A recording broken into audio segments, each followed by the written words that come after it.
Speaking of Anthony Edwards, a little jump-off point. He's become my favorite player in the NBA, and I think the NBA needs him. More so than just being the face of the league, more so than being the next young player. It's like the NBA needs a villain. And it feels like Anthony Edwards can be that villain. He's yelling at people in the crowd, saying that his is bigger than theirs. You know, all the stuff that we hear from Anthony Edwards. And then we have this from last night after extinguishing the Lakers, Luka, LeBron, the blueprint, all that stuff. This is him outside the Crypto.com arena for whatever reason. We don't know why he's walking, where he's walking to. He has this to say about Lakers fans. Business, man. How y'all gonna be with me? I just sent y'all home.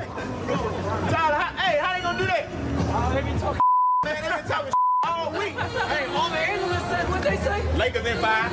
And then look, when we was up 3-1, they said Lakers in 7. And they said go to hand today. Hey, Tyler, what is it? Hey, the good guy gonna die in this movie.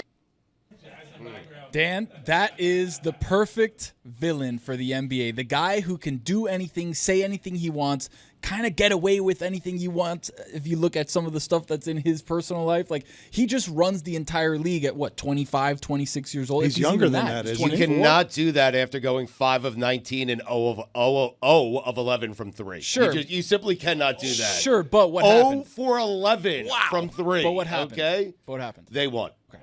If Rudy Gobert was doing that last night, I'd be fine, okay? If Julius Randle is doing it, I'm fine. You cannot do it if you're Anthony Edwards after, again, going 0 for 11 from 3. But that is the way. That is the way to celebrate when you take out an opponent on the road floor. Just go outside. Just go outside and celebrate. Like, give me all the tears right here. I didn't see a ton of security around him. Like, there could have been a lot of fans that went up to him. He just wanted all the smoke, and I love it. Well, I was just about to remark that it looked like the guy in the red shirt next to him had that bodyguard look about him. Like he had a little entourage with him that was there for, you know, allowing him to be his boy. Does have the glasses on?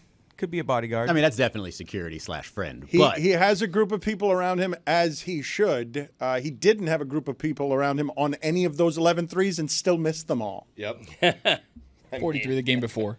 Played pretty good the game before that. Look, I'm not going to say he's not an obviously special player. I'm also not going to say that whatever it is that he is carrying in terms of attitude is much different and more refreshing than most people speak publicly on many of the things that he decides to be honest about. But the league is scared of him representing it in a way that is not quite Giannis friendly. Yeah, he's effectively telling everybody, hey, I'm going to grow up in front of your eyes. I'm not going to hold back, not going to do it behind closed doors. Everything's going to get out there anyway. This is me. I'm imperfect. I don't know how much he feels like he needs to improve personally or wants to improve personally, but I think the more he is out there and just puts himself out there and is vulnerable, and for whatever missteps he takes, somebody has to be critical of him, right? You can't just let him walk past and be like, hey, okay, because then he'll never mature.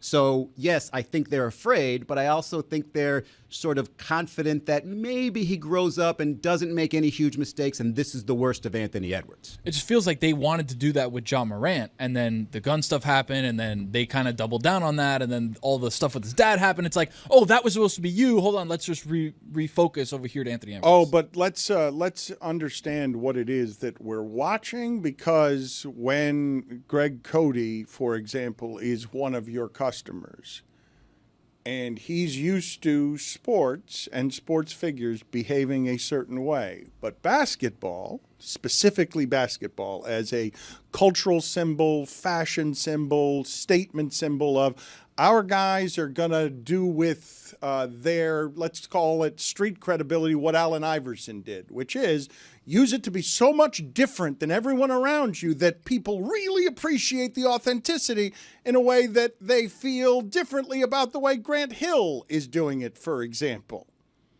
Anthony Edwards, what he's doing is close to the line, and he's just being himself, on wherever it is that John Morant makes people uncomfortable. Allen Iverson had his tattoos scrubbed from a league magazine because they were trying to present something else.